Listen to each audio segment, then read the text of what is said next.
Now we know that getting out into natural sunlight exposure is so important for our overall health, but I've got 7 sunburn prevention tips that are really important so that you don't overdo it and experience a sunburn.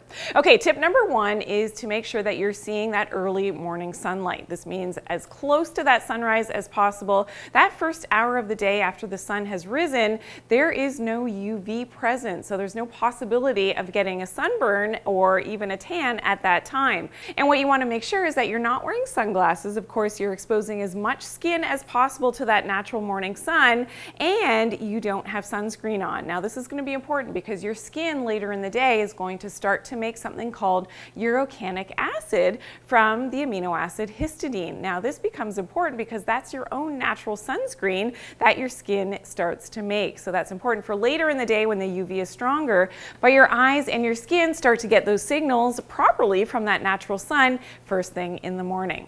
Okay, tip number 2 to prevent that sunburn is to make sure that you're slowly over time building up your UV base. So that is your natural solar callus, and what you want to do is start small. So if you're first getting your skin exposed to that natural UV light during the middle of the day, you want to start with little increments of time. Maybe you can only sit out for about 15 minutes, exposing just small parts of your body to the sun. So if you're super sensitive to the sun rays, some people say that they're allergic to the sun, maybe it's just your feet for 10 minutes on the first day, and then you can incrementally go and expose more of your legs as time goes on for longer periods of time. But it's all about building up that base over time that makes the difference so that you can spend much more time in the middle of the day with that natural UV exposure.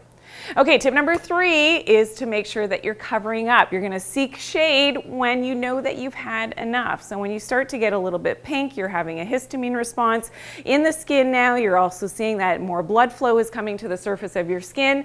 That's the indication that, yep, you've had enough sun for that day. You're going to go and seek cover in the shade, or you're covering up your skin and or going inside. This is something that animals naturally do out in the wild, and it's something that we have to heed and pay attention to as well when our own body has had enough of that sunlight. Okay, tip number 4 to prevent that sunburn is to make sure that you're not wearing your sunglasses unless it's absolutely necessary. So certainly if you're out skiing, if you're out fishing on, reflective surfaces, you're out on a white sand beach, maybe you're trying to read a book the old-fashioned way, in terms of that white paper and it's glaring in your eyes, of course you're going to wear your sunglasses. However, we don't need sunglasses typically very first thing in the morning as that sun is rising. And remember, that's that important time that's giving that proper signaling from that light into our eyes, onto our skin, that the day has begun for our circadian biology as well, our circadian rhythms, but for our skin to make its own natural sunscreen for later in the day. Okay, tip number 5 is to actually use a natural sunscreen. Now, this is something that I have a recipe for, and this is only when you know that you're going to be in the sun for prolonged periods of time and you're not going to have the ability to cover up or go inside. So there is always, of course, a time and a place for using that natural sunscreen, and of course without any of the chemicals, which is in most of the conventional sunscreens that are out there.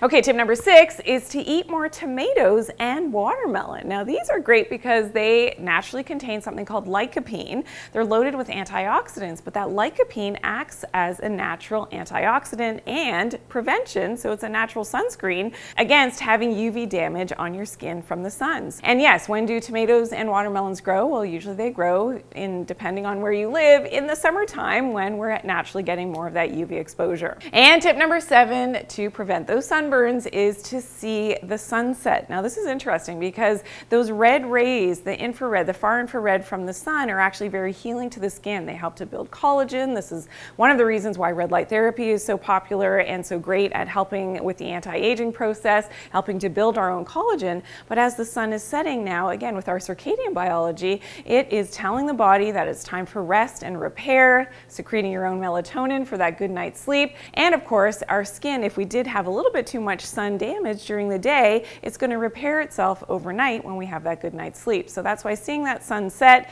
is a great time of day to get in that natural sunlight again, and there's no UV at that time. Now, do you wear sunscreen? I'm really curious. I want to hear from you in the comments. And I did mention making your own natural sunscreen, so I want to share my recipe with you. That's in another video, how to make natural homemade sunscreen. I'll see you there.